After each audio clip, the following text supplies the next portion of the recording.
اعوذ باللہ من الشیطان الرجیم بسم اللہ الرحمن الرحیم یمنون علیک ان اسلموا قل لا تمنوا علی اسلامکم بل اللہ یمن علیکم ان ہداکم للایمان ان کنتم صادقین۔ یہ قرآن عظیم 26ویں پارے سورہ الحجرات کی آیت نمبر 17 ہے۔ سورہ الحجرات یہ مدنی سورت ہے۔ اس پوری سورہ میں سارے مسلمانوں کو، سارے ایمانداروں کو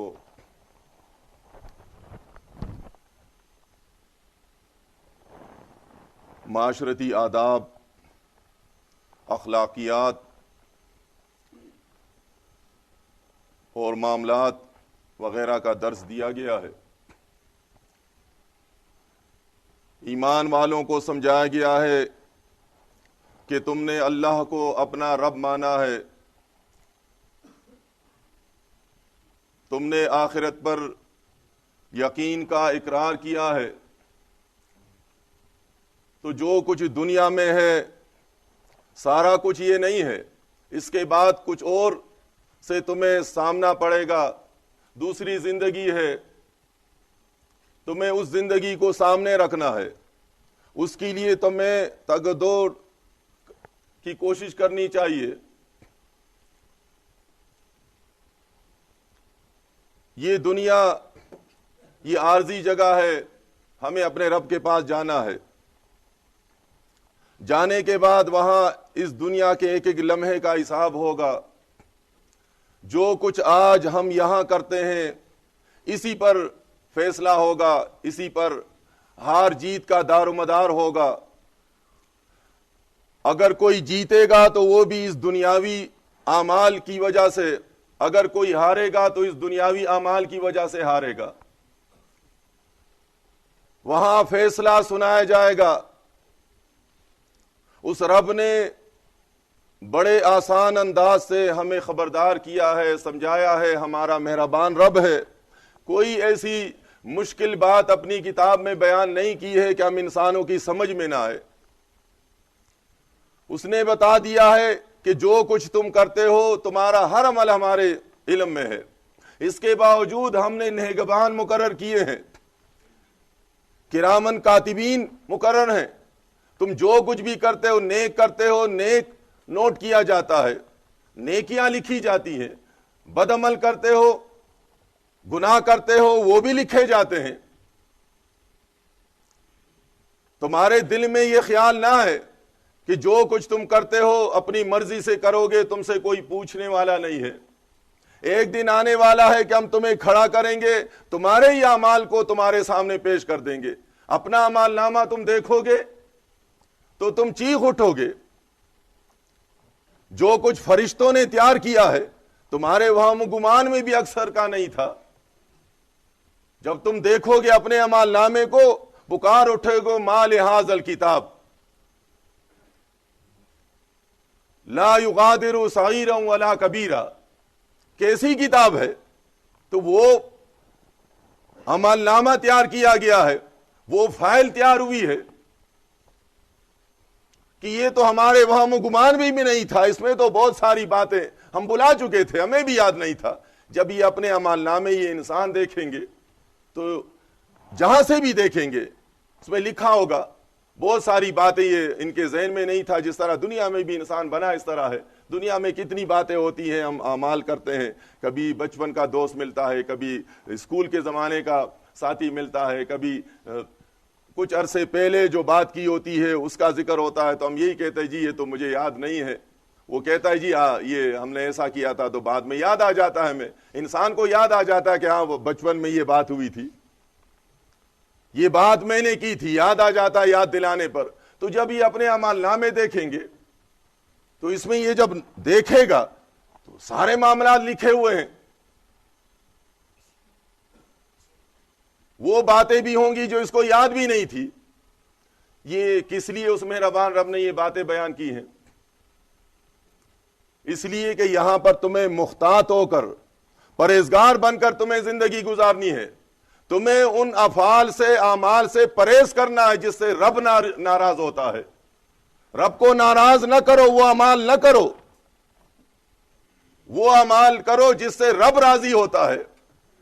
اس صورت میں خاص کر کے اخلاقیات پر اور معاشرتی آداب پر زیادہ زور دیا گیا ہے. تو اسی حوالے سے یہ کرامن کاتبین اور ان فرشتوں کا جو میں نے ذکر کیا، ایک دن آنے والا ہے کہ ہم بھرے میدان میں کھڑے ہوں گے، وہاں حساب ہوگا. کتنی پشیمانی اور ذلت کا دن ہوگا ایسے انسانوں کے لیے جو یہاں پر بظاہر تو پرہیزگار بن کر چال چلتے ہیں اور بزرگانہ چال بناتے ہیں، لیکن کسی مسلمان کو تکلیف دیتے ہیں پیٹھ پیچھے، یا اس کے پیٹھ پیچھے اس کے عزت پر حملہ کرتے ہیں، بظاہر سلام کرتے ہیں، دل میں کچھ اور ہے، گرانے کی کوشش کرتے ہیں. بظاہر تو بھائی خوش ہے کہ مجھے سلام کرتا ہے اور میرا احترام کرتا ہے، میری قدر کرتا ہے، اس کو مجھ سے محبت ہے، لیکن انسان کو نہیں سمجھتا. وہ دن ایسا ہوگا کہ اللہ ظاہر کر دے گا. یہ حیران ہوگا کہ یہ میرا اتنا اچھا دوست، اچھا بھائی، جس کے لیے میں دل میں اتنا احترام رکھتا تھا، یہ پیٹھ پیچھے اتنا مجھ سے نفرت کرنے والا، اتنا تعصب رکھنے والا، مجھے گرانے کی کوشش کرنے والا. یہ دن، اس میں یہ سب کچھ ظاہر ہوگا. ایمان والا اس دن پر یقین رکھنے والا، اس لیے تو وہ ایسی زندگی گزارتا ہے، ایسا وقت گزارتا ہے، کوشش کرتا ہے کہ اس کا رب ناراض نہ ہو. رب کن باتوں پر ناراض ہوتا ہے؟ یہاں جو کچھ بیان کیا، کسی مسلمان کو تکلیف دینا، مسلمان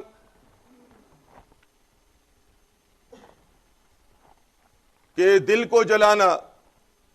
ظاہر ہے جب کوئی بات ان تک پہنچتی ہے تو وہ پریشان ہوتا ہے، یا مالی طور پر نقصان دینا. یہ ساری باتیں ایسی ہیں جس سے ایک مسلمان کو تکلیف ہوتی ہے.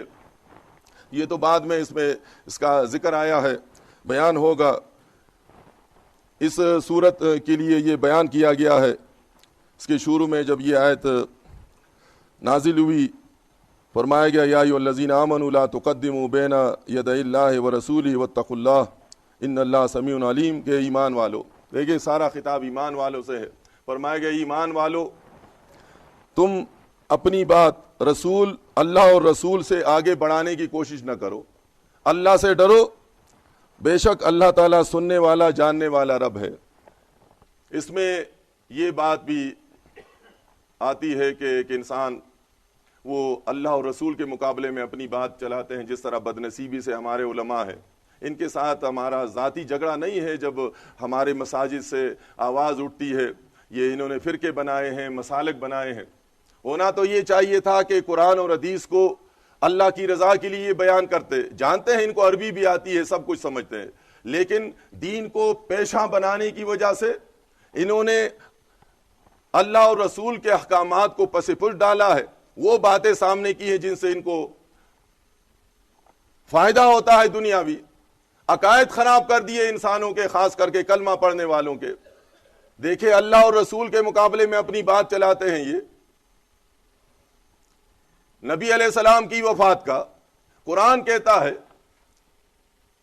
کہ محمد صلی اللہ علیہ وسلم آپ کو بھی وفات آئے گی، آپ کو بھی موت آئے گی، کیونکہ آپ سے پہلے کوئی زندہ نہیں رہا ہے. ہمیش کی ہم نے کسی کو نہیں دی ہے، ہر انسان کو فنا ہونا ہے.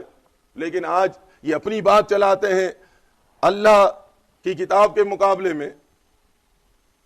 لکھ کر دیتے ہیں کہ ہمارا ایمان ہے، ہمارا عقیدہ ہے کہ نبی صلی اللہ علیہ وسلم کو موت نہیں آئی ہے، وہ زندہ ہیں.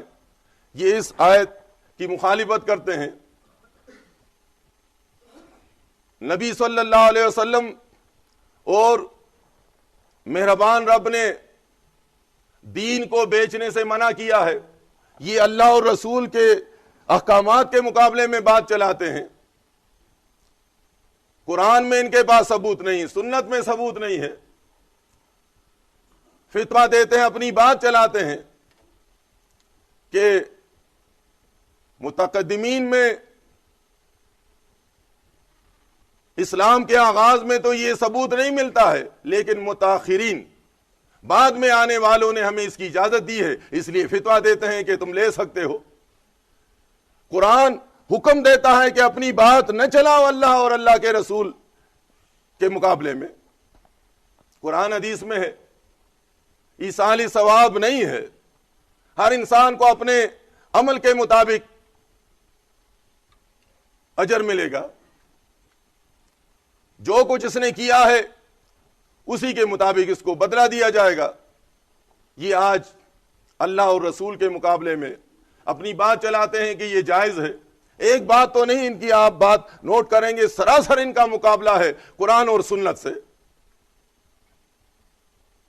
حالانکہ اتنی آسان بات، ایصال ثواب ہوتا اسلام میں، ختم القرآن ہوتا، تو یہ مسجد نبوی میں یہ سب کچھ ہوتا۔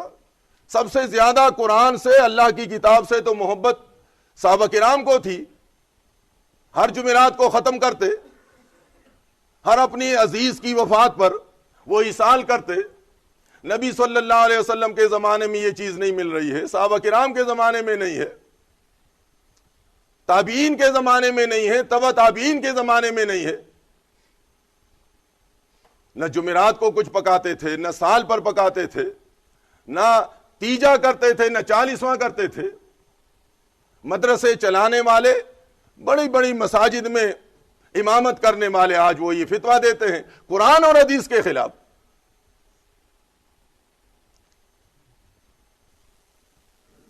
اسی طرح قرآن سمجھاتا ہے 2 زندگیاں، قصداً یہ 3 زندگیاں دیتے ہیں، لکھ کر دیتے ہیں کہ 3 زندگیاں ہیں۔ کتنے لوگوں کو انہوں نے گمراہ کیا۔ اللہ اور رسول کے مقابلے میں یہ اپنی بات چلاتے ہیں۔ اللہ نے ایمان والوں کو منع کیا ہے کہ آپ اللہ اور رسول کے مقابلے میں بات نہ چلائیں، اور یہ نصیحت فرمائی، یہ ایمان والو، یا ایھا الذین آمنوا لا ترفعوا اصواتکم فوق صوت النبی، کہ اپنی آواز کو نبی صلی اللہ علیہ وسلم کی آواز پر بلند نہ کرو، تیزی سے نہ بولو، اپنی آواز اونچی نہ کرو۔ یہ صرف نبی صلی اللہ علیہ وسلم کے لیے نہیں، یہ قیامت تک کے لیے یہ نصیحت ہے ایمان والوں کے لیے۔ جس طرح دوسری جگہ فرمایا، یا ایھا الذین آمنوا اطیعوا اللہ واطیعوا الرسول واولی الامر منکم۔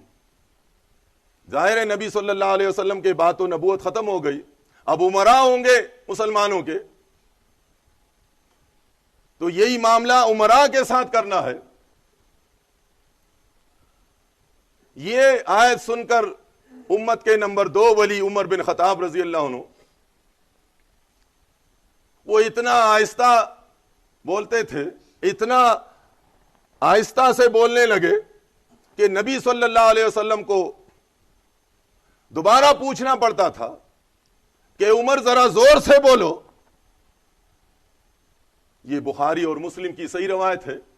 یہاں پر اس کے مقابلے میں مسالک والے جو ہیں، جن کی باتیں ہم دنیا والوں کے سامنے بیان کرتے ہیں، ان کے عقائد یہ ہیں کہ آپ چاہے آہستہ بولیں چاہے زور سے بولیں، نبی صلی اللہ علیہ وسلم وفات کے بعد سن لیتے ہیں۔ اور یہاں کیا بیان ہو رہا ہے کہ نبی علیہ السلام زندگی میں جب عمر بن خطاب رضی اللہ عنہ آہستہ بولتے تھے تو نہیں سنتے تھے، وہ نبی علیہ السلام کو دوبارہ پوچھنا پڑتا تھا کہ عمر زور سے بولے۔ اتنا ادب تھا ان کے دلوں میں جب یہ آیت نازل ہوئی، اتنی محبت تھی ان کو اللہ اور اللہ کے رسول سے۔ اور صحابی ہیں ایک ثابت بن قیس رضی اللہ عنہ، ان کی قدرتی آواز ذرا تیز تھی، اونچی تھی، اونچا بولا کرتے تھے۔ یہ آیت نازل ہونے کے بعد انہوں نے تو گھر سے نکلنا چھوڑ دیا کہ کہیں گناہگار نہ ہو جاؤں، کہیں اعمال میرے برباد نہ ہو جائیں۔ نبی علیہ السلام نے دیکھا ثابت رضی اللہ عنہ نظر نہیں آتے ہیں، تو ایک دوسرے صحابی سعد بن معاذ رضی اللہ عنہ سے پوچھا، پڑوسی تھے، کہ وہ کیوں نہیں آتے مسجد؟ انہوں نے کہا مجھے بھی معلوم نہیں، پوچھ کر بتاؤں گا۔ جب پوچھا، یہ گھر پر گئے ہیں ثابت بن قیس رضی اللہ عنہ سر جھکائے ہوئے بیٹھے ہیں. یہ آیت جب نازل ہوئی انہوں نے پوچھا خیریت تو ہے؟ انہوں نے کہا خیریت نہیں ہے، میرے تو اعمال برباد ہو گئے، میں تو آج تک نبی صلی اللہ علیہ وسلم کے سامنے اونچا بولتا تھا اور اس کی وجہ سے تو میرے سارے اعمال ختم ہو گئے. وہی بات، اور میں جہنمی ٹھہرا. وہی بات سعد بن معاذ رضی اللہ عنہ نبی صلی اللہ علیہ وسلم کے پاس لے آئے اور اسی طرح بیان کیا کہ وہ تو اس طرح کہتے ہیں کہ میں تو جہنمی ہو گیا. نبی علیہ السلام نے فرمایا ان سے کہو کہ آپ جنتی ہیں، آپ جنتی ہیں، نیت پر دار و مدار ہے، آپ کی آواز اس طرح ہے. یہ ان لوگوں کے لیے جن کے دلوں میں احترام نہیں ہوتا، ادب نہیں ہوتا. یہ خطیب الانصار کے نام سے یہ پہچانے جاتے تھے. تو یہ دیکھیں، یہ روایتیں موجود ہیں. ایک اور روایت بھی ہے سعد بن عبادہ رضی اللہ عنہ کے نبی علیہ السلام ان کے گھر پر گئے، ان کو سلام کیا، انہوں نے سنا لیکن جواب آہستہ دیا، نبی علیہ السلام نے نہیں سنا. دوبارہ سلام کیا، انہوں نے جواب دیا، نبی علیہ السلام سمجھے کہ نہیں سنا ہے، نہیں ہے گھر پر. 3 مرتبہ جب سلام کیا تو نبی صلی اللہ علیہ وسلم روانہ ہونے لگے. سعد بن عبادہ رضی اللہ عنہ وہ گھر سے دوڑتے ہوئے نکلے اور کہا کہ یا رسول اللہ میں سن رہا تھا. نبی علیہ السلام نے فرمایا آپ نے جواب کیوں نہیں دیا؟ میری خواہش تھی کہ آپ اس طرح بار بار مجھ پر سلام ڈالیں میرے اہل خانہ پر اور ہم خوش ہوں. آہستہ میں جواب دیا کرتا تھا. نبی علیہ السلام 3 مرتبہ سلام کے بعد واپس ہونے لگے. یہ طریقہ ہمیں قرآن نے بتایا ہے، یہ آداب ہیں کہ آپ بھی اگر کسی کے گھر پر چلے جائیں تو 3 آواز دیں. 3 آواز کے بعد اگر کوئی جواب نہیں دیتا تو لازمی نہیں ہے کہ آپ دروازے سے جان کر دیکھیں، سوراخوں میں دیکھیں یا دیوار کے اوپر سے آپ دیکھیں اور زبردستی زور زور سے آپ دروازوں پر دستک دینا شروع کر دیں. نہیں، یہ قرآن بتاتا ہے، آداب ہے کہ 3 مرتبہ آپ نے آواز دی، گھر سے کوئی جواب نہیں آیا، آپ اس وقت چلے جائیں. گھر والا سن رہا ہے، آپ شکوے گلے نہ کریں. اگر آپ کو معلوم بھی ہو جائے کہ گھر پر تھے، کوئی کام ہوگا، مصروفیت ہوگی، آپ گلے شکوے نہ کریں، آپ پروپیگنڈا اس کے خلاف نہ کریں کہ کیسا مسلمان ہے کہ میں ان کے پاس گیا تھا یہ باہر نہیں نکلا. یہ ساری باتیں اللہ نے اپنی کتاب میں ہمارے سامنے بیان کی ہیں. ایماندار جو ہوتا ہے یہ بڑا پابند ہوتا ہے. یہ باتیں ہیں ایمانداروں کے لیے. ایماندار خود بھی عمل کرتا ہے، پابندی کرتا ہے اور دوسروں کے سامنے نمونہ بن کر ان کو بھی اپنے عمل سے درس دیتا ہے. ضروری نہیں کہ زبان سے بات کرے. دنیا والے اس کو دیکھتے ہیں کہ اتنا اچھے اخلاق والا، وعدے کا پابند، پرہیزگار، کبھی جھوٹ نہیں بولتا، کبھی تکلیف نہیں دیتا کسی کو.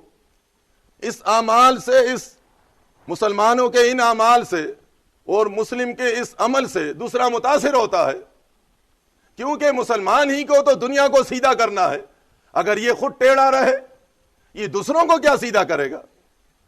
یہ باتیں اس لیے کر رہا ہوں کہ یہ تربیتی پروگرام ہے، ہمارے ناظمین صاحبان ہیں اور دوسرے ساتھی بھی ہیں. یہ آسان کام نہیں ہے، بڑا مشکل کام ہے. یہ بڑا مشکل کام ہے.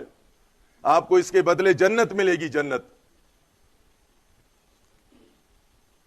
1000 گز کا پلاٹ نہیں ہوگا، 10,000 گز کا پلاٹ نہیں ہوگا.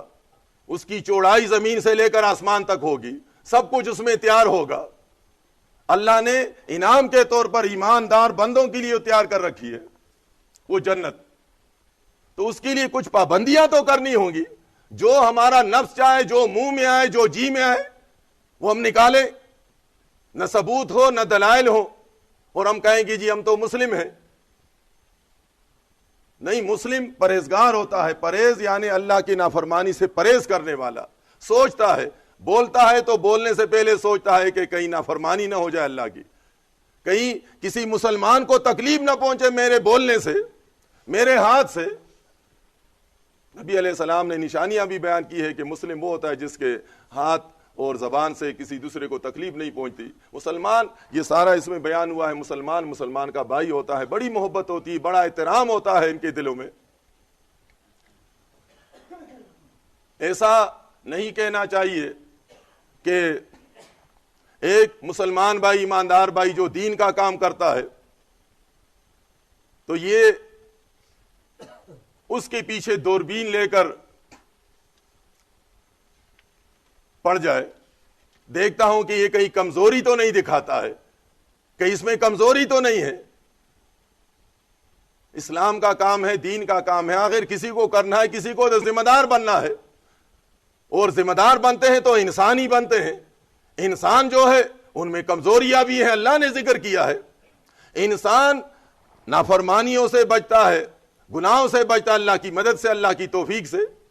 مسلمان اس لیے تو قدم اٹھاتا ہے تو اپنے رب کو پکارتا بھی ہے، مدد بھی مانگتا ہے۔ یہ نہیں کہنا چاہیے ایک تنظیم میں رہتے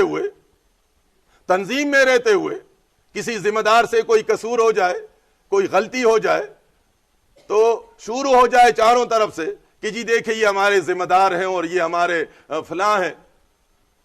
پکڑ ہو کہ جی آپ بھی تو مسلمان ہیں، نہیں جی میں تو ذمہ دار نہیں ہوں۔ یاد رکھے ہر مسلمان ذمہ دار ہوتا ہے، ہر مسلمان ذمہ دار ہے، اللہ کے پاس جانا ہے۔ یہ نہیں کہ ذمہ دار کو پر تو نماز فرض ہے اور غیر ذمہ دار پر نہیں ہے۔ مسلمان غیر ذمہ دار ہوتا نہیں ہے۔ جس طرح نبی صلی اللہ علیہ وسلم پر نماز فرض تھی، صحابہ کرام پر بھی فرض تھی۔ صحابہ کرام ایسے نہیں کہا کرتے تھے کہ جی یہ تو اللہ کے رسول ہیں، ان کو تو ظاہر ہے پابندی کے ساتھ پڑھنی چاہیے نماز، اور ہماری مرضی ہے آئے یا نہ آئے مسجد میں۔ نہیں، جو احکامات اللہ کی طرف سے نبی صلی اللہ علیہ وسلم پر فرض تھے وہ صحابہ کرام پر بھی تھے، بڑے شوق سے محبت سے وہ بجا لاتے تھے۔ یہی ہمارا بھی ہونا چاہیے، پابندی کے ساتھ۔ اگر ذمہ دار پابند ہے تو اس کے پیچھے چلنے والے وہ ان کو بھی پابندی کرنی چاہیے، ان کو بھی دین کے لیے اسی طرح اخلاص سے کام کرنا چاہیے۔ اس طریقے سے اللہ کے ہاں ہماری پکڑ ہوگی، جانا ہمیں اللہ کے پاس ہے۔ یہ اس لیے تو لکھے جا رہے ہیں سارے اعمال نامے کہ ہم اپنے عمل کو نہ دیکھیں، اپنے گریبان میں نہ جھانکیں اور اپنے ساتھیوں کو نشانہ بنائیں۔ بہت بڑا گناہ ہے، یہ بہت بڑا گناہ ہے۔ پیٹھ پیچھے بات کرنا، الزامات دہرنا، بدنام کرنا مسلمان کو، بہت بڑا گناہ ہے یہ اللہ کے اس نعمت کی ناشکری ہے۔ اللہ نے جو ہمیں انعام دیا ہے، نعمت ہے اللہ کی ہمارے پاس ایمان کی شکل میں، تو یہ باتیں ہمیں ذہن میں رکھنا ہے۔ یہ کام جو ہے یہ اللہ کی مدد سے ہمیں آگے بڑھانا ہے اور اللہ کی توفیق سے اس کو کرنا ہے۔ ہمیں ہر گناہ سے اپنے آپ کو دور رکھنا ہے اور ہر اس گناہ سے نفرت کرنی ہے جس سے ہمارا رب ناراض ہوتا ہے۔ یہاں فرمایا گیا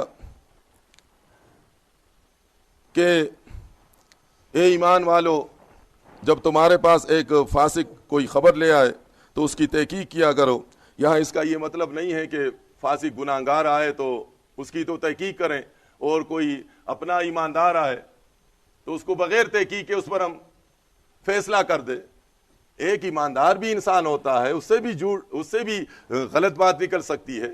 بھائی کے خلاف وہ اگر کہے جی وہ تو آپ کو برا بھلا کہہ رہا ہے، وہ تو آپ پر چوری کا الزام لگا رہا ہے، صحیح طریقہ یہ بھائی کے پاس چلے جائے کہ جی یہ بات میں سن رہا ہوں، بھائی آپ کے سامنے وضاحت کر دے گا۔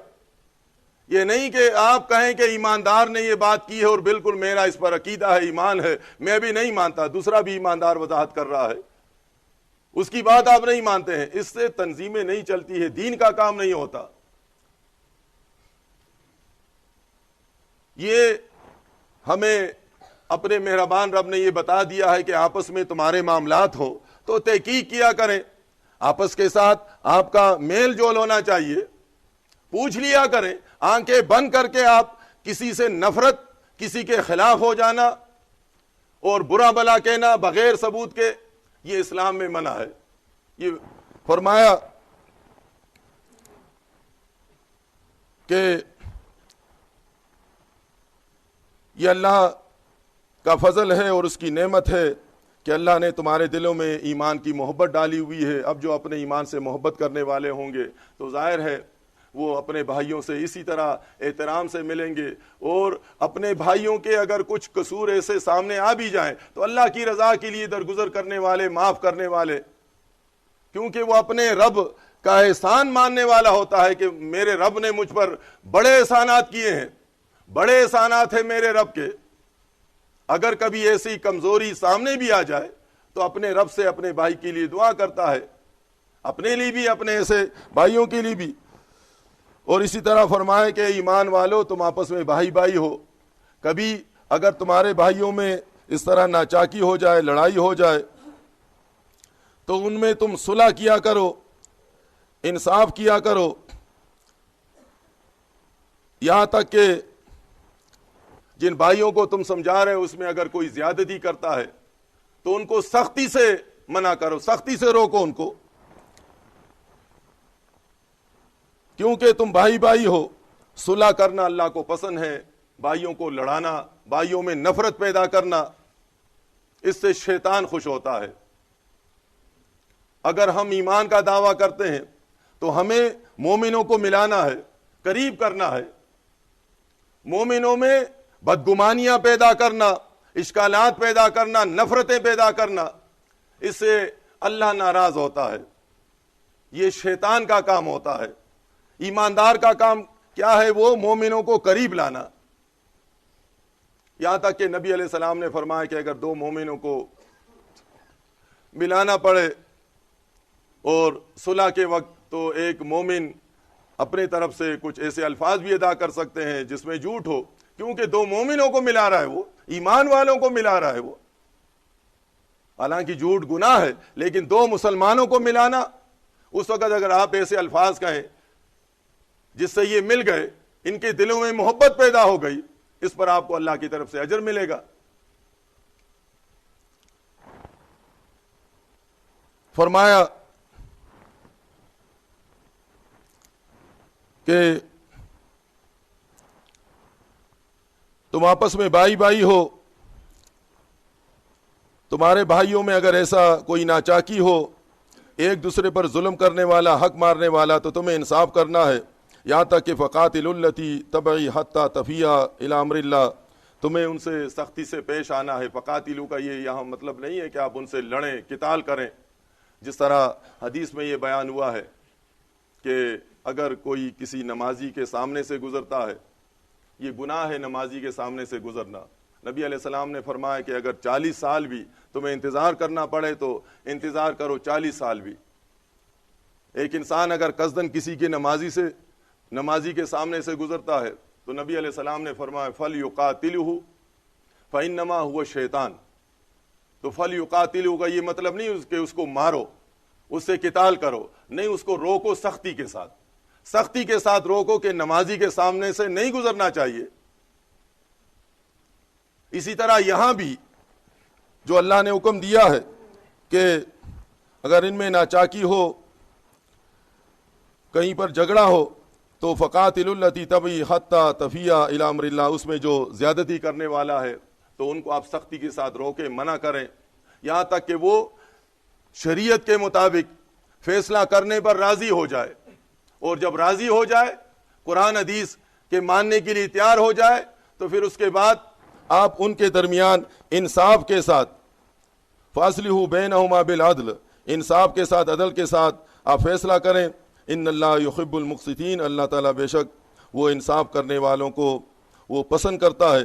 یہ نہیں کہ آپ نے اس وقت جو سخت باتیں کی تھی تو وہ آپ دل میں رکھیں کہ یہ تو واقعی یہ اس کو میں چھوڑوں گا نہیں، بدلہ لوں گا، اس نے یہ ظالم آدمی ہے، اور وہ دوسرا بھی دل میں رکھے کہ اس نے جرگے کے وقت یا فیصلے کے وقت سخت الفاظ ادا کیے ہیں، میں بھی اس کو نہیں چھوڑوں گا۔ یہ بھی اکثر کمزوریاں ہوتی ہیں بعض لوگوں میں، جب سمجھایا جاتا ہے، اصلاح کی جاتی ہے تو وہ بات کو دل میں رکھتے ہیں، موقع ملتا ہے تو وہاں کوشش ہوتی ہے کہ اس سے میں بدلہ لے لوں۔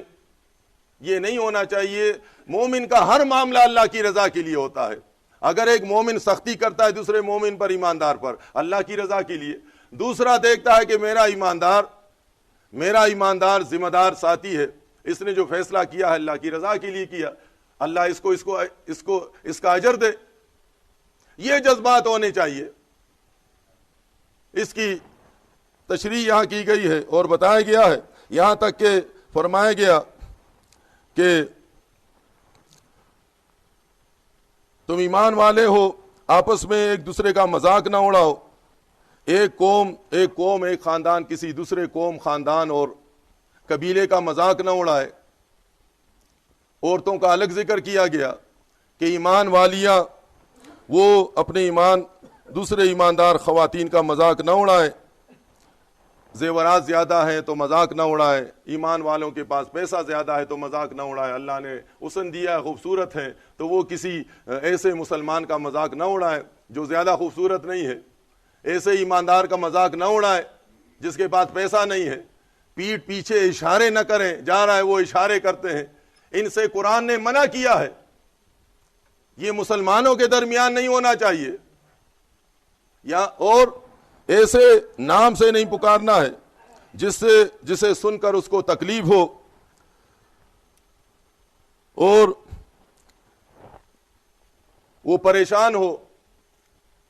اللہ نے اپنے ایماندار بندوں کو خبردار کیا ہے کہ تمہارے دلوں میں آپس میں احترام محبت ہونی چاہیے. مسلمان کو حقیر نہ سمجھے، اس کو حقیر سمجھ کر ایسے نام سے نہ پکاریں، کیونکہ وہ ناراض ہوگا. مسلمان ناراض ہوا، ایماندار ناراض ہوا تو یہ تو ایک عام آدمی ہے، غریب ہے، اس کا بس نہیں چلتا ہے. مالدار نے مذاق اڑایا، بڑے آدمی نے مذاق اڑایا، اس کا بدلہ کون لے گا؟ وہ رب لے گا. رب کو محبت ہے ایمان والوں کے ساتھ. ایمان والے بڑے محبوب ہیں اللہ کو. ان اللہ یحب الذین آمنوا، اللہ محبت کرتا ہے ایمان والوں سے. اللہ فخر کرتا ہے آسمانوں پر. عرش کے فرشتے سنتے ہیں جب وہ رب ایمان والوں کا ذکر کرتا ہے عرش پر. فرشتوں کے دلوں میں تعصب تو ہوتا نہیں ہے، وہ اپنے آپ کو بڑا سمجھنے والے مخلوق نہیں ہیں. وہ جب اللہ کے عرش کے پاس ایمانداروں کی تعریف سنتے ہیں تو وہ بے ساختہ اپنے رب سے دعا کرتے ہیں، یا اللہ بن دیکھے انہوں نے تجھ پر ایمان لایا ہے، ان کے درجات بلند کر دے. یا اللہ ان کو معاف کر دے، انسان ہیں یہ، ان سے کمزوریاں سرزد ہو سکتی ہیں، ان کو معاف کر دے. فرشتے بھی ایمان والوں کے لیے دعا مانگتے ہیں. لیکن جب ایسے ایمانداروں کی باتیں وہاں پہنچتی ہے جو ایماندار کے پیچھے لگے ہوئے ہیں، مسلمان کے پیچھے لگے ہوئے ہیں، تو اس سے اللہ بھی ناراض ہوتا ہے اور فرشتے بھی لعنت بھیجتے ہیں. ایمان والوں سے محبت اللہ کی رضا کے لیے ہونا چاہیے. جس طرح صبح امیر صاحب نے حدیث بیان کی تھی، اس میں ایک بات یہ بھی ہے کہ یہ ایمان والے یہ اللہ کے لیے محبت کرتے ہیں، اللہ کے لیے محبت کرتے ہیں، اللہ کے لیے ان کی دشمنی ہوتی ہے. تو ایمان کی وجہ سے یہ ایک دوسرے کا احترام کرتے ہیں، قدر کرتے ہیں. ایک ایماندار اگر دوسرے ایماندار کا احترام نہ کرے، قدر نہ کرے، ان کے لیے دعا نہ مانگے پیٹھ پیچھے، تو وہ ایمان میں مخلص نہیں ہے.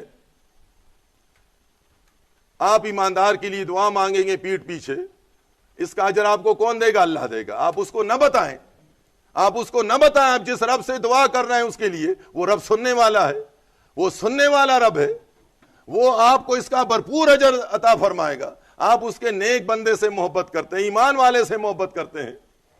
یہاں تک کہ نبی علیہ السلام نے فرمایا کہ جو میرے ایماندار بندے کو گالی دیتا ہے، نفرت کرتا ہے، وہ اللہ سے جنگ کرتا ہے.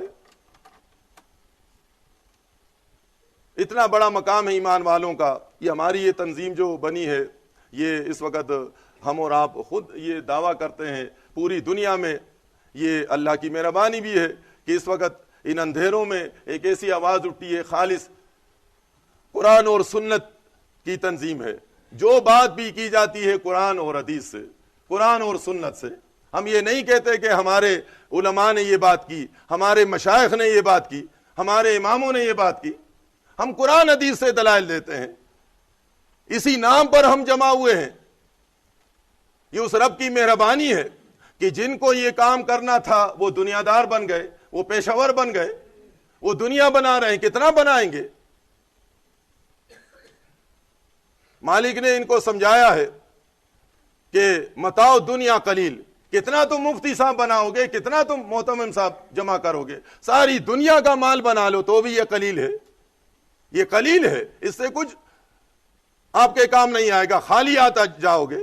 تو یہ جو ہمارا مشن ہے، ہماری تنظیم ہے، یہ خالص وہی مشن ہے، وہی تنظیم ہے جو صحابہ کرام کے زمانے میں وہ نہ پیشہ ور تھے، نہ وہ فرقہ پرست تھے، نہ وہ اللہ اور رسول کے مقابلے میں اپنی بات چلانے والے تھے، نہ وہ شرک کرنے والے تھے، تعویذ لکھنے والے، مزارات پر جانے والے، قبروں کو اونچا کرنے والے وہ نہیں تھے۔ یہی مشن ہمارا ہے، ہم لوگوں کو بھی سمجھاتے ہیں، اور ہمارے جو ساتھی ہوتے ہیں ہر اس کام سے نفرت کرتے ہیں جو قرآن حدیث کے خلاف ہو۔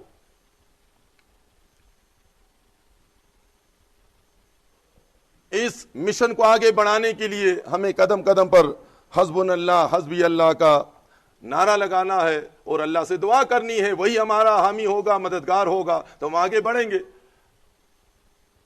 لیکن اگر ہم میں ذرا بھی تکبر آیا، بڑائی آئی، تکبر اللہ کو اتنا بھی پسند نہیں ہے۔ نبی علیہ السلام نے فرمایا کہ رائی کے برابر بھی اگر کسی کے دل میں تکبر ہو تو وہ جنت نہیں جا سکتا۔ اس راستے پر چلتے ہوئے چلنے والوں کے دلوں میں اگر تکبر آ جائے، بڑائی آ جائے کہ میں بھی کچھ ہوں، میری وجہ سے یہ کام ہو رہا ہے، یہ دین کا کام چل رہا ہے، میں ہٹ جاؤں گا تو یہ دین کا کام ختم ہو جائے گا، مالک اس کو اپنے اس دین کے راستے سے تو ہٹا دیتا ہے، اس کو دکھاتا ہے کام تو چلتا رہتا ہے، کیونکہ کام چلانے والی ذات تو اللہ کی ہے، اللہ کام چلاتا ہے لیکن اپنے بندوں سے لیتا ہے۔ وہ القدیر رب ہے، القادر رب ہے، وہ اپنے بندوں میں سے ہر ایسے کام لے سکتا ہے۔ فرعون جیسے بڑے بدماش دیکھے، ان کے حوالے کس کو کیا؟ اپنے پیغمبر کو، چھوٹے تھے موسیٰ علیہ السلام، ان کے گود میں دیا کہ تم اتنے بڑے بدماش بنتے ہو، فاسق ظالم بنتے ہو، ان کی پرورش کرو۔ دیکھیں اللہ نے ان سے کام لیا، موسیٰ علیہ السلام کی پرورش کا۔ اللہ تو اپنا کام ہر ایسے لے سکتا ہے، دنیا کا چاہے کتنا ہی نافرمان بدماش ہو۔ تو دل میں جس کی یہ بڑائی آ جاتی ہے، تکبر آ جاتا ہے، اور اپنے ایماندار بھائیوں کو وہ حقیر سمجھتا ہے، کمتر سمجھتا ہے، گرانے کی کوشش کرتا ہے، پیٹھ پیچھے الزامات لگاتا ہے، ایسا شخص جو ہے اس سے اللہ تعالیٰ اپنے دین کا کام نہیں لیتا، آخرکار وہ پیچھے ہٹ جاتا ہے۔ اللہ تعالیٰ اپنے ان وفادار بندوں سے اپنے دین کا کام لیتا ہے جو مخلص ہوتے ہیں، جو مخلص ہوتے ہیں۔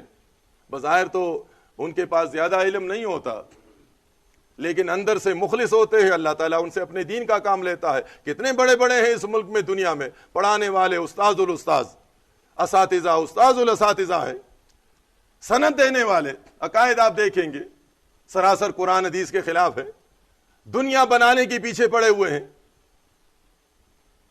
تو یہ اللہ کا بڑا احسان ہے ہم اور آپ پر کہ آج ہم اللہ کے دین کا کام کرتے ہیں، اللہ کی رضا کے لیے، اللہ کی رضا کے لیے۔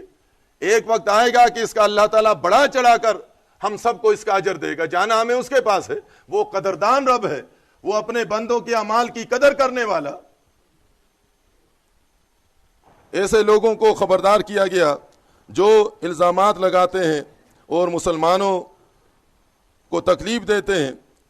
فرمایا اگر یہ توبہ نہ کریں، وَمَن لَّمْ يَتُبْ فَأُولَٰئِكَ هُمُ الظَّالِمُونَ، تو یہ ظالم ہے، ان کے اعمال کی کوئی قدر نہیں ہے، چاہے نماز پڑھیں، ایمان صحیح ہے، خالص ایمان ہے، شرک نہیں کرتا، نماز بھی پڑھتا ہے لیکن مسلمانوں کو تکلیف بھی دیتا ہے، ایمان والوں کو ستاتا ہے، پریشان کرتا ہے۔ تو ایسے لوگوں کے لیے قرآن نے یہ فرمایا کہ یہ ظالم ہے اگر توبہ نہ کریں، اور ظالم کا انجام جو ہے وہ جہنم ہے۔ اعمال کرتے رہتے ہیں لیکن عاملۃ ناصبہ تصلی نارا حامیہ، اللہ کے ہاں ان کو اس کا کوئی اجر نہیں ملے گا۔ ساری باتیں اپنے سامنے رکھنی ہے، اللہ کے دین کے لیے خلوص ہونا چاہیے، آپس میں ہماری محبت ہوگی، رابطے ہوں گے، تعلقات ہوں گے، تو تعداد کم صحیح، جس طرح مخالفین کہتے ہیں، کبھی کہتے ہیں تم 50 آدمی ہو، کبھی کہتے ہیں 100 آدمی ہو، 50 ہو یا 100 ہو، یہ تو دنیا کے لحاظ سے کم نظر آتے ہیں۔ اللہ کے ہاں یہ چیزیں نہیں چلتی ہے، وہ 50 کا حامی بن کر بھی پوری دنیا پر ان کو حکمران بنا سکتا ہے۔ یہ تو انسان اس کے محتاج ہوتے ہیں، مجبور ہوتے ہیں، تعداد کو دیکھتے ہیں۔ اللہ کے ہاں ایسا حساب نہیں ہے۔ ہم آپس میں ایک دوسرے کی قدر کرنے والے، ایک دوسرے کے پیٹھ پیچھے ان کے مال اور عزت کی حفاظت کرنے والے ہوں گے تو وہ رب ہم سے راضی ہوگا۔ وہ رب جس قوم سے، جس جماعت سے راضی ہو تو وہی کامیاب ہوتے ہیں۔ اس طرح فرمایا کہ ایک دوسرے کی جاسوسی نہ کریں اور غیبت نہ کریں پیٹھ پیچھے۔ ایک بھائی میں نقص ہے یا نہیں ہے؟ نبی علیہ السلام سے پوچھا گیا کہ ہم جو بات کرتے ہیں وہ بھائی میں موجود ہوں، تو نبی علیہ السلام نے فرمایا کہ اگر موجود ہے یہی تو غیبت ہے، اگر موجود نہیں ہے یہ تو بہتان ہے، بہت بڑا گناہ ہے۔ اللہ نے فرمایا کہ تمہیں بھائیوں کے پیچھے، پیٹھ پیچھے غیبت نہیں کرنی ہے۔ اور بعض اوقات جب انسان گمراہ ہو جاتا ہے، سمجھدار آدمی، اس کا یہ کھانا پینا بن جاتا ہے، جہاں بھی ہوتا ہے اس کو آرام نہیں آتا، اس سے اعمال ختم ہو جاتے ہیں۔ یہ معمولی بات نہیں ہے، اپنے اعمال نامے کو گناہوں سے بھر رہا ہے، فرشتے تو موجود ہیں، اس کو یہ ہوش نہیں ہوتا کہ آج میں نے کتنے صفحات بھر دیے، بھائیوں کے پیچھے میں نے باتیں کی، کتنے صفحات میں نے بھر دیے۔ بظاہر آتا ہے سلام ہے، یہ سلام کو بھی نہیں سمجھتے۔ سلام میں تو یہ ہوتا ہے کہ آپ کو اللہ سلامت رکھے، اور خود یہ غیبت کرتا ہے اس کے پیچھے، سلام بھی ڈالتا ہے اور غیبت بھی کرتا ہے، گرانے کی کوشش بھی کرتا ہے۔ اتنا بڑا گناہ ہے یہ پیٹھ پیچھے کسی مسلمان کے بات کرنا، کہ اللہ نے فرمایا کہ یہ ایسا ہے کہ ایحب احدکم ان یاکل لحم اخیہ میتا فکرہتموہ، کہ مردے بھائی کا گوشت کھانا ہے۔ کیا تم پسند کرو گے ایمان والو کہ مردہ بھائی کے گوشت کو تم کھاؤ؟ کراہت محسوس کرو گے۔ آسان الفاظ میں یہ کیا ہوا؟ مسلمان کے پیچھے غیبت کرنا یہ آدم خور ہو گیا، یہ آدم خور ہوتا ہے۔ جب بھی کبھی غیبت ہو تو ان باتوں کو سامنے رکھنا ہے کہ کہیں میں آدم خور تو نہیں بنا ہوں۔ میرا رب مجھے منع کرتا ہے، اسلام مجھے اجازت نہیں دیتا، ایمان اجازت نہیں دیتا ہے، اور میں دن رات میرا یہ مشن ہے، اس سے دین کا کام نہیں ہوتا۔ تیسرا آدمی جو دیکھتا ہے کہ یہ بھائی اس کے پیچھے لگا ہوا ہے، وہ بھائی اس کے پیچھے لگا ہوا ہے، تو تیسرا آدمی کبھی قریب نہیں آتا، اور اس کا ہم سے ایک دن حساب لے گا اللہ تعالیٰ کہ تم نے کیوں ایسا کیا؟ اسلام کو فائدہ پہنچانے کے بجائے تم نے نقصان پہنچایا ہے۔ تمہارے اعمال کی وجہ سے، تمہارے کردار کی وجہ سے لوگ قریب نہیں آتے تھے۔ یاد رکھے ایک دن اللہ ہم سے حساب لے گا، اگر ہمارے بد اخلاقی کی وجہ سے، بے ادبی کی وجہ سے، گستاخی کی وجہ سے، سخت مزاجی کی وجہ سے اگر کوئی دین سے نکل گیا، حالانکہ دین سے عقل مند آدمی نہیں نکلتا جو ایمان لے آئے، تو اللہ پر اس نے ایمان لایا ہے۔ انما المؤمنون الذین آمنوا باللہ ورسولہ ثم لم یرتابوا، وہ پھر شک نہیں کرتا۔ لیکن اگر کوئی کسی کے بد اخلاقی کی وجہ سے نکل جائے تو یہ جس کی وجہ سے نکلا ہے یہ بھی مجرم ہے، اس کی بھی پکڑ ہوگی۔ یہ سارے آداب ہمیں اس صورت میں بتائے گئے ہیں۔ اے ایمان والو، اے انسانوں، تم ایک ماں باپ کی اولاد ہو، تم میں کون بڑا ہے کون چھوٹا ہے وہ تمہیں بتایا جاتا ہے۔ جو تم میں اللہ سے زیادہ ڈرنے والا، جو زیادہ پرہیزگار ہے وہ اللہ کو پسند ہے، وہی کرامت والا ہے، وہی عزت والا ہے۔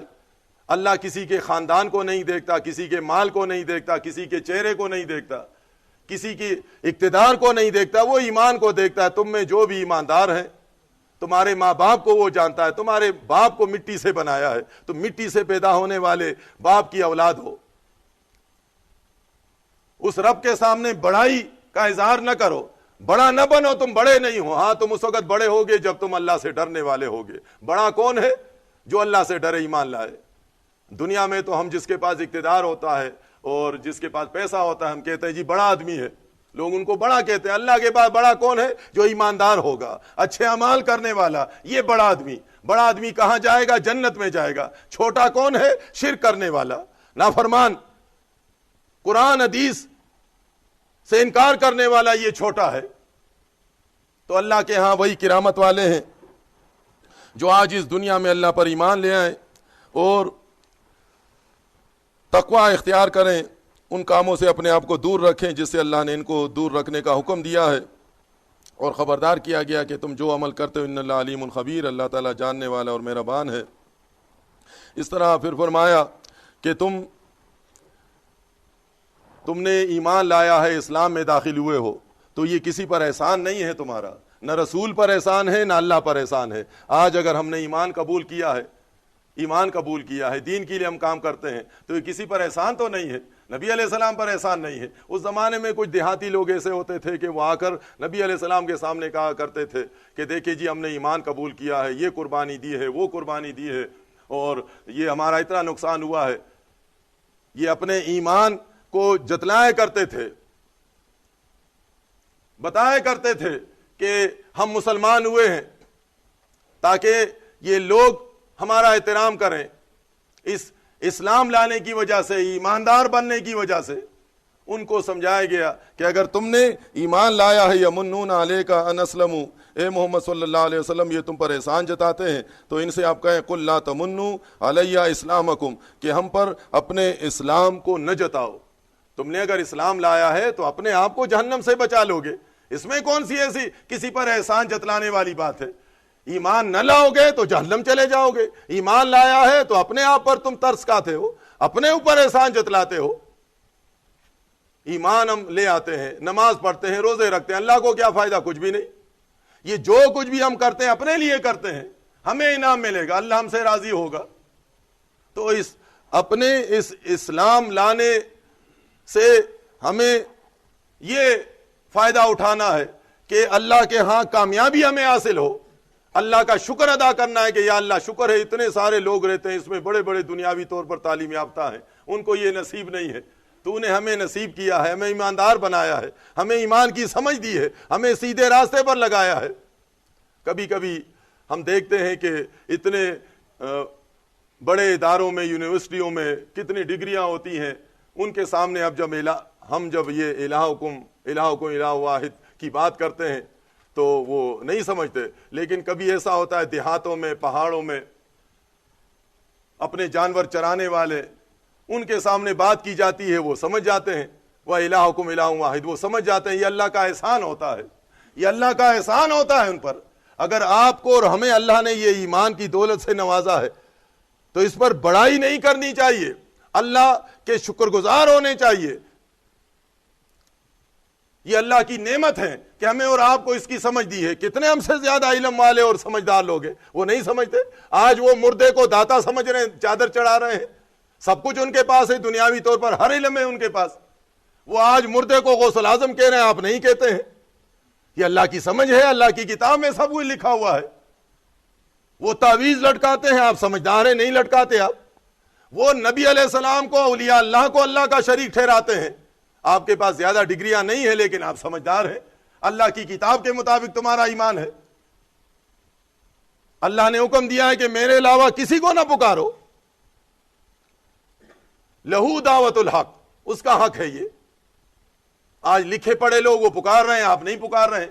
تو ہمیں تو ان باتوں کو اور خاص کر کے ایمان کی بات کو سامنے رکھتے ہوئے زیادہ عبادت کرنی چاہیے، زیادہ شکر گزار بننا چاہیے، بجائے اس کے کہ ہم بڑائی کریں اور تکبر کریں اور احسان جتلائیں اپنے کسی ذمہ دار پر یا دوسرے مسلمانوں پر۔ نہیں، ہمیں زیادہ عاجز بن کر اللہ کا شکر ادا کرنا چاہیے۔ اللہ تیرا لاکھ لاکھ شکر ہے کہ ان اندھیروں میں مجھے روشنی دکھائی ہے، میں ایمان کی باتوں کو سمجھتا ہوں۔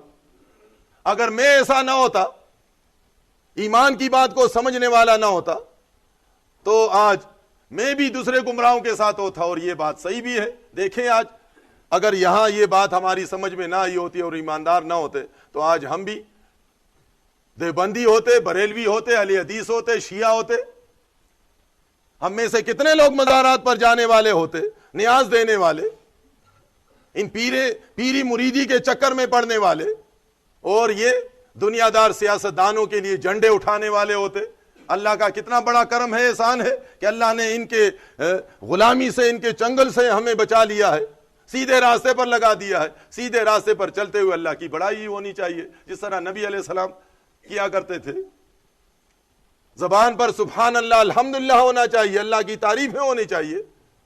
یہ نہیں کہ ہم اپنی تعریفیں کریں کہ میں ایسا مسلمان ہوں اور ایسا بڑا ایماندار ہوں، اپنی تعریفیں نہیں، اللہ کے اس دین کے لیے قربانیاں دینے کے باوجود اپنی بڑائی نہیں، اللہ کی بڑائی ہونی چاہیے کہ یا اللہ تیرا لاکھ لاکھ شکر ہے مجھے اتنا بڑا دل دیا ہے, آج میں مال لگاتا ہوں, مجھ سے بڑا مالدار ہے مال نہیں لگا سکتا, میں کمزور ہوں, تیرے راستے میں نکلتا ہوں, دعوت اللہ دیتا ہوں, ایمان کی بات پیش کرتا ہوں, شرک کا رد کرتا ہوں, مجھ سے بڑے بڑے پہلوان ہیں وہ ڈرتے ہیں. تو ان باتوں کو سامنے رکھتے ہوئے ہمیں شکریہ ادا کرنا ہے, عاجزی دکھانی ہے اپنے رب کے سامنے, بڑائی نہیں کرنی ہے. کہیں اگر کوئی بھائی سمجھائے, کہیں پر ایسی بات آ بھی جائے تو ان کو یہ جواب نہیں دینا چاہیے کہ جی ہم اس تنظیم کے لیے یہ قربانیاں اور اس میں آنے کے لیے ہم نے جس طرح محاورے کے طور پر بھی اکثر اس طرح کہہ بھی دیتے جی ہم نے کشتیاں تک جلائی ہیں. تو اگر ایک انسان اس دین کے لیے کام کرے, قربانیاں دے اور اس کے بعد وہ مسلمانوں کو تکلیف پہنچائے, مسلمانوں کے پیچھے پڑ جائے, غیبت کرے, الزامات لگائے, تکلیف پہنچائے, تو ان کے اعمال غارت ہو جائیں گے. چاہے کشتی جلائی ہے, یاد رکھے یہ تو محاورہ ہے, کشتی جلائی ہے یا گھر جلایا ہے یا دکان جلائی ہے یا جائیداد جلائی ہے, کچھ بھی نہیں ملے گا اللہ کے ہاں, کیونکہ مسلمانوں کو کے دلوں کو اس نے جلایا. اپنی کشتی بھی جلائی تھی لیکن مسلمان کے دل کو بھی جلایا, مسلمان کو بھی ناراض کیا. تو جس نے اللہ کے راہ میں قربانیاں دی ہیں اس کو تو زیادہ عاجز بن کر اپنے رب کے سامنے کھڑا ہونا ہے اور دعا کرنی ہے کہ یا اللہ میرے اس قربانیوں کو, میرے عبادات کو قبول فرما اپنی مہربانی سے. ہم اللہ کی مہربانی سے جنت میں جائیں گے, اللہ کی مہربانی سے جنت میں جائیں گے. یاد رکھیں, اپنے ان عبادات سے نہیں. یہ عبادات تو اگر اللہ ہم سے حساب لے, یہ نمازیں پڑھنا اور اللہ کے لیے خرچ کرنا, یہ تو اگر اللہ ہم سے حساب لے تو آنکھوں کی قیمت بھی نہیں بنتی ہے, گردوں کی قیمت بھی نہیں بنتی ہے, یہ تو دماغ کی قیمت بھی نہیں بنتی ہے. یہ تو یہاں بھی اگر اللہ ہم سے حساب لینا شروع کر دے تو یہ جو ہم نمازیں پڑھتے, نماز سے اللہ کو کیا فائدہ ہوا؟ ہمیں گردوں سے ہمیں فائدہ ہوتا ہے, دماغ سے فائدہ ہے, آنکھوں سے فائدہ ہے. اللہ نے جو کچھ ہمیں دیا ہے ایک ایک ہمارے لیے نعمت ہے, ہمیں فائدہ ہو رہا ہے. لیکن ہم نماز پڑھتے ہیں, اللہ کو کیا فائدہ؟ کچھ بھی نہیں. روزے رکھتے ہیں, اللہ کو کیا فائدہ؟ کچھ بھی نہیں. زکوٰۃ دیتے ہیں, اللہ کو کیا فائدہ؟ نہیں. حکم دیا ہے اپنے غریب مسلمان بھائی کو دے دے, وہ بھی تو آپ نے اپنے علاقے میں تقسیم کر دی. لیکن اللہ نے جو کچھ ہمیں دیا ہے اس سے ہمیں سراسر فائدہ ہوگا. ایک ایماندار کو قدم قدم پر آج کے دور میں بہت زیادہ اللہ کا شکر ادا کرنا. یا اللہ تیرا لاکھ لاکھ شکر ہے کہ ہمیں ایمان کی دولت سے نوازا ہے, ہمیں ایمان دیا ہے. اللہ کا احسان ماننا چاہیے اور اس احسان کو مانتے ہوئے ہمیں اللہ کی راہ میں آگے بڑھنا ہے. مال دیا ہے اللہ نے تو اللہ کی راہ میں مال لگانا چاہیے. اور اگر مال نہیں ہے, ہاتھ پیر کی ہم خدمت کر سکتے ہیں دین کے لیے, تو ہاتھ پیر کی خدمت ہونی چاہیے. ہر ساتھی کو خلوص کے ساتھ, ہر بھائی کو خلوص کے ساتھ سلام کرنا چاہیے, عزت ہونی چاہیے. ایک مالدار ہے وہ پیسہ لگاتا ہے, دوسرا مالدار نہیں ہے وہ مسجد میں آ کر اذان دیتا ہے, مسجد کی صفائی کرتا ہے, مسجد کی دیکھ بھال کرتا ہے. تنظیم ایک آدمی پر تو نہیں چلتی ہے. اسی طرح ہوتا ہے, کوئی مسجد صاف کرتا ہے, کوئی مسجد میں پانی بھرتا ہے, کوئی اذان دیتا ہے. ہمارے ہاں امامت پر پیسے تو نہیں ملتے ہیں, اذان پر پیسے نہیں ملتے ہیں, اللہ کی رضا کے لیے سب کچھ ہوتا ہے. جس بھائی کو دوسرا بھائی دیکھتا ہے کہ یہ میرا مسلمان بھائی ہے, مسجد کی خدمت کرتا ہے, مسجد کو آباد کرتا ہے اور امامت کرتا ہے, مجھ سے کچھ نہیں مانگتا, تو ایسے مسلمان کے لیے اللہ سے دعا مانگنی چاہیے پیٹھ پیچھے, بجائے اس کے کہ ہم غیبت کریں, ہم اس کو گرانے کی کوشش کریں.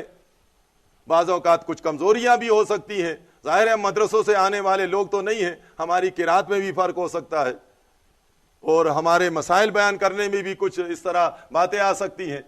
تو یہ اتفاق کے ساتھ, محبت کے ساتھ آپس میں بیٹھ کر ہم اس کام کو اجتماعی طور پر ہم آگے بڑھائیں گے. اجتماعی طور پر آگے بڑھائیں گے تو اللہ کی مدد ہمارے ساتھ ہوگی, اس میں برکت ہوگی, یہ آواز پھیلے گی. پھیلانے والی ذات اللہ کی ہے. ہم کوشش کریں گے, ہم اسباب ہیں, اس کو ہم بیان کریں گے. باقی اللہ جس کو چاہے گا, علاقے میں جس کو اللہ نے چاہا اس کے نصیب میں ہوگا, اس کو ایمان مل جائے گا. ہم اور آپ سارے اکٹھے ہو کر بھی کسی کو ایماندار نہیں بنا سکتے.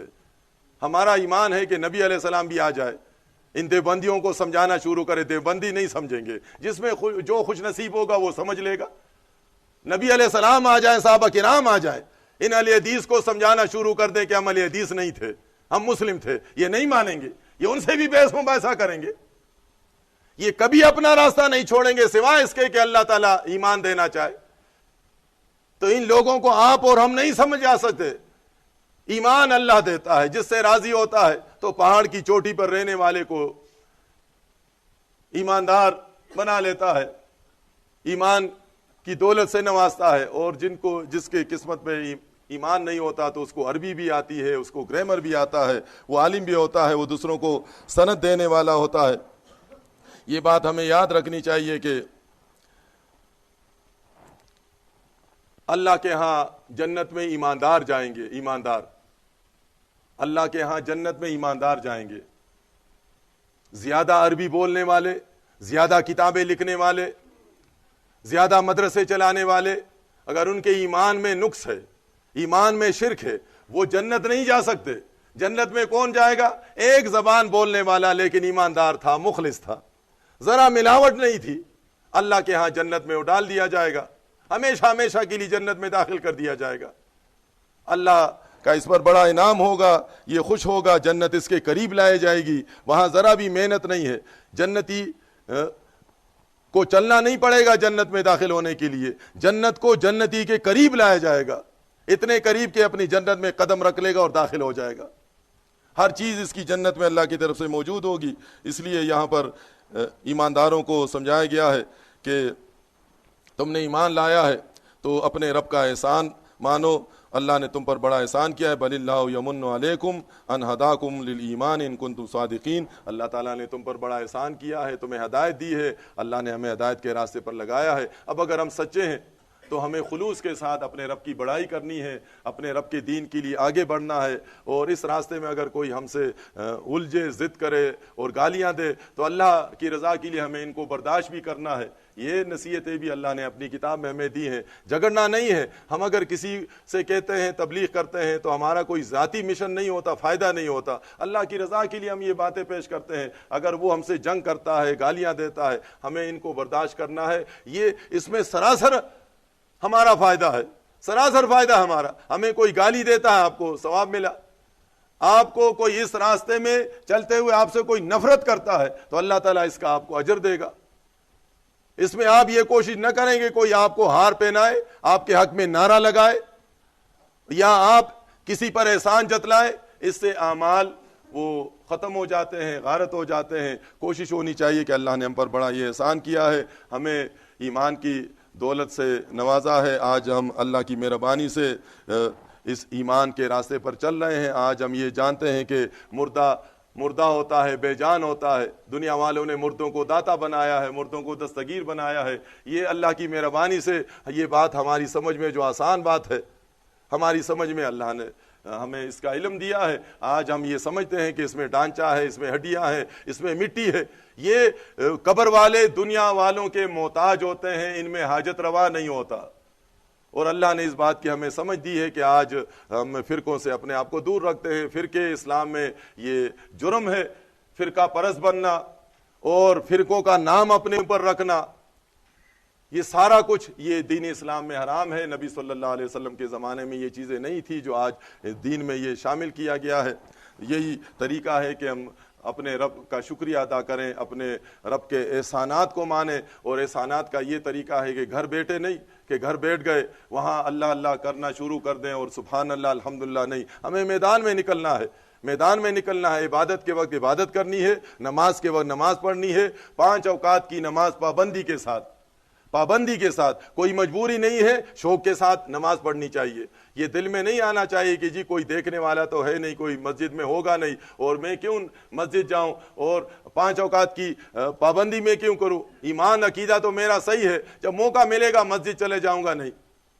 اللہ سے محبت ہونی چاہیے اور اللہ سے حیا بھی کرنا چاہیے۔ ایسا نہ ہو کہ ہم کسی ڈرامے کے خاطر، کسی کھیل کے خاطر اللہ کو چھوڑ دیں۔ اتنا وقار بھی ہمارے دل میں نہ ہو کہ ہم ایک ڈرامہ دیکھ رہے ہیں، ایک فلم دیکھ رہے ہیں، یہ ہمیں اچھا لگتا ہے، اللہ کے دین کا کام ہم چھوڑ دیں۔ کتنے ایسے لوگ ہوتے ہیں کہ عقائد صحیح ہیں اور اس کے بعد وہ کھیل کی خاطر، وہ ایک میراثی کے خاطر، ایک گلوکار کی خاطر وہ اللہ کی دین میں نکلنا چھوڑ دیتے ہیں۔ ان کو 2 نمبر پر رکھتے ہیں کہ یہ کام بعد میں کر لیں گے۔ ایماندار کو محبت ہوتی ہے اپنے رب کے ساتھ، بہت زیادہ مخلص ہوتا ہے، یہ پوری دنیا کو اپنے اللہ کے وقار پر قربان کرنے کے لیے تیار ہوتا ہے، دنیا والوں کی پرواہ نہیں کرتا، دنیا والوں سے ڈرتا نہیں ہے، دنیا کو راضی کرنے کی کوشش نہیں کرتا، اس کی کوشش ہوتی ہے کہ میرا رب مجھ سے راضی ہو جائے۔ دنیا پیچھے رہنے کی جگہ ہے، ایک دن یہ پیچھے رہ جائے گی۔ دنیا والے اگر ناراض بھی ہو گئے کوئی بات نہیں، کوئی پرواہ نہیں، رب ناراض نہیں ہونا چاہیے، تو رب کے ساتھ بڑی محبت ہونی چاہیے، اور اسی محبت کی روشنی میں اس رب نے جو احکامات ہمیں دیے ہیں اور اپنی کتاب میں جو نصیحتیں ہمیں کی ہیں ان کو مکمل ماننا ہے۔ یہ ساری نصیحتیں ہم ایمان والوں کے لیے ہے، اس کے مطابق ہم زندگی گزاریں گے تو اللہ کے ہاں ہمیں انعام ملے گا۔ لیکن اگر ہم اپنی مرضی سے نفس کے مطابق ہم زندگی گزاریں گے تو یاد رکھیں دنیا تو گزر جائے گی، اللہ کے پاس جائیں گے تو اللہ کے ہاں حساب کتاب ہوگا۔ وہاں جب یہ باتیں سامنے آئیں گی کہ دنیا والوں سے تو ہم حیا کرتے تھے لیکن اللہ سے ہمیں حیا نہیں آتا تھا، دنیا والوں سے تو ہم گناہ چھپاتے تھے اور اللہ سے ہم گناہ نہیں چھپاتے تھے، اللہ یہ ساری چیزیں ہمارے سامنے رکھ دے گا۔ تو اس دن سے اس رب نے ہمیں خبردار کیا ہے کہ واتقوا یوما ترجعون فیہ الی اللہ، اس دن سے ڈریں آپ، جس دن آپ اپنے رب کے سامنے کھڑے ہوں گے، اپنے رب کے پاس تمہیں جانا ہے۔ کوشش ہونی چاہیے کہ ہم اس دن کامیاب ہو جائیں، اس دن کامیاب ہو جائیں۔ اس دن رب راضی ہوا، رب کیسے راضی ہوگا؟ آج ہم اس مرنے سے پہلے اس دنیا میں ہم اللہ کے سارے احکامات کو مانیں گے، اس کے مطابق زندگی گزاریں گے اور صاف ستھرا خالص ایمان رکھیں گے، اپنے ایمان کو ہر قسم کے شرک کے ملاوٹ سے ہم پاک رکھیں گے۔